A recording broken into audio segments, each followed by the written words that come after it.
Hello friends, welcome to Gyan medical classes. हम लोग का क्वेश्चन नंबर 24 दिया गया है। A grocer purchase 200 kg of rice at RS 25 पर kg, यानी 25 के रेट से 200 kg चावल खरीद रहा है और कह रहा है ही sold 80 kg of it at A gain of 10%, जिनमें से 80 kg जो है 10% गेन पर बेच रहा है and 40 kg at a loss of 4%, और 40 kg जो है यहाँ पर 4% लॉस पर बेच रहा है।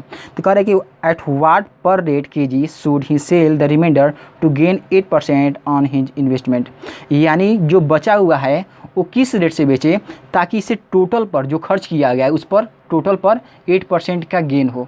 तो यहाँ पर गेन निकालने के लिए CP की आवश्यकता होता है। तो पहले हम लोग यहाँ पर देख लेते हैं कि कितना इन्वेस्ट किया है। 25 को अगर इससे मल्टीप्लाई करेंगे तो टोटल इन्वेस्टमेंट उसका निकल जाएगा। तो यहाँ पर हम लोग लिख लेते हैं let the CP of, direct निकालना है फ्रेंड्स, इसमें तो लेट का कोई बात ही नहीं है। CP of 200 kg rice equal to 200 into 25 कर लेते हैं। 25 टू जब 50, यानी यहाँ पर 5000 रुपीज़ CP आ गया। तो यहाँ पर ये दे रहा है कि उनमें से 80 kg जो है 10% गेन पर बेचा जा रहा है। तो 80 kg का पहले हम लोग CP निकालना पड़ेगा, तभी मालूम चलेगा कितना अमाउंट हो रहा है उसका। यानी फिर लिखेंगे यहाँ पर CP of 80 kg rice equal to 80 into 25।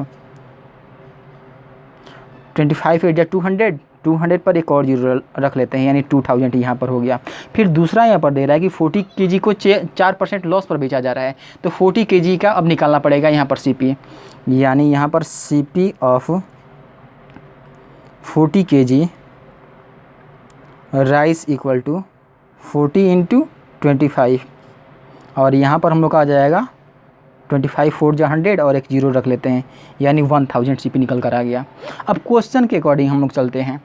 यहाँ पर हम लोग का दिया गया है क्वेश्चन कि 80 kg को 10% गेन पर बेच रहे हैं। तो यहाँ पर CP जो हम लोग का 80 kg का दे रखा है, यहाँ पर 2000 दे रखा है, यानी 2000 को जो है 10% गेन पर बेचते हैं तो 100 प्लस गेन होता है। तो 100 और प्लस 10 ऐड कर देते हैं तो 110 हो जाएगा, और नीचे हम लोग का 100 प्लस गेन हो गया। पहले वाले को 10% गेन पर बेचा गया। फिर दूसरा हम लोग का जो 40 kg है, ये 40 kg को ये 4% लॉस पर बेचा जा रहा है। देखो यहाँ पर 4% लॉस पर बेचा जा रहा है। तो हम लोग 40 kg का जो चार्ज आया है 1000 रुपीज़ आया है, और 4% लॉस तो 100 माइनस लॉस होता है। तो 100 में से जब 4 घटा देंगे तो 96 हो जाएगा, यानी 96 अपन यहाँ पर 100 आ जाएगा हम लोग का। और फिर तीसरा जो हम लोग का आएगा, तीसरा यहाँ पर पूछा जा रहा था, यहाँ पर देखो कह रहा है कि at what per rate kg should he sell the remainder to gain 8% on his total investment, यानी बचे हुए को कितने रेट से बेचा जाए। तो यहाँ पर देखो 80 kg और ये 40 kg दोनों मिलाकर 120 kg हो जाएगा। अगर 200 में से 120 घटा देंगे तो 80 kg हम लोग का क्या निकल जाएगा, रिमाइंडर निकल जाएगा। तो यहाँ पर हम लोग 80 kg तो रिमाइंडर निकल गया। और पूछ रहा था किस रेट से बेचा जाए, तो हमें पता नहीं, हम लोग सपोज कर लेते हैं कि X के रेट से बेचा जा रहा है। तो जब X के रेट से बेचा जा रहा है तो यहाँ पर हम लोग का क्वेश्चन दे रहा था टोटल इन्वेस्टमेंट पर 8% गेन करना है। तो टोटल इन्वेस्टमेंट जो आया था 5000 है हम लोग का, यानी यहाँ पर 5000 हो जाएगा। और गेन करना था, यानी गेन के लिए 100 प्लस 8 हो जाएगा। तो यहाँ पर हम लोग देख रहे हैं कि 108 आ जाएगा, और नीचे हम लोग का 100 आ गया। अब कटा देते हैं, जो कटने वाला टर्म होता है उसको कटा दिया जाए। यहाँ पर 0 से 0 कैंसिल हो जाएगा, ये डबल 0 हम लोग कैंसिल कर लेते हैं। यहाँ पर भी ये 0, ये 2 0 कैंसिल हो गया, और यहाँ पर भी 0 से 0 कैंसिल कर लेते हैं। यहाँ पर 11 2 22 हम लोग का यहाँ पर मान आ जाएगा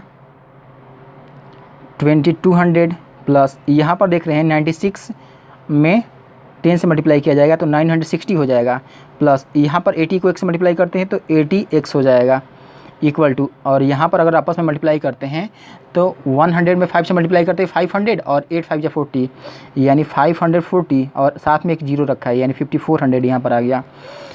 इन दोनों को जब आपस में ऐड करते हैं हम लोग तो ये 0 का 0 हो जाएगा, 6 का 6 हो जाएगा, और यहाँ पर 9 में 2 ऐड करते हैं तो 11 हो जाएगा, और 2 एक 3, 3160 प्लस 80x इक्वल टू 5400 आ जाएगा हम लोग का। यानी यहाँ पर हम लोग कांस्टेंट टर्म को इधर लेकर आ जाएंगे दूसरे साइड, तो 80x इक्वल टू हो जाएगा हम लोग का 5400 माइनस 3160। 80x इक्वल टू आ जाएगा। अगर इसमें से घटाते हैं हम लोग तो ये 0 का 0 हो जाएगा और ये हम लोग का 10 हो गया, 10 में से 6 गया 4 हो जाएगा।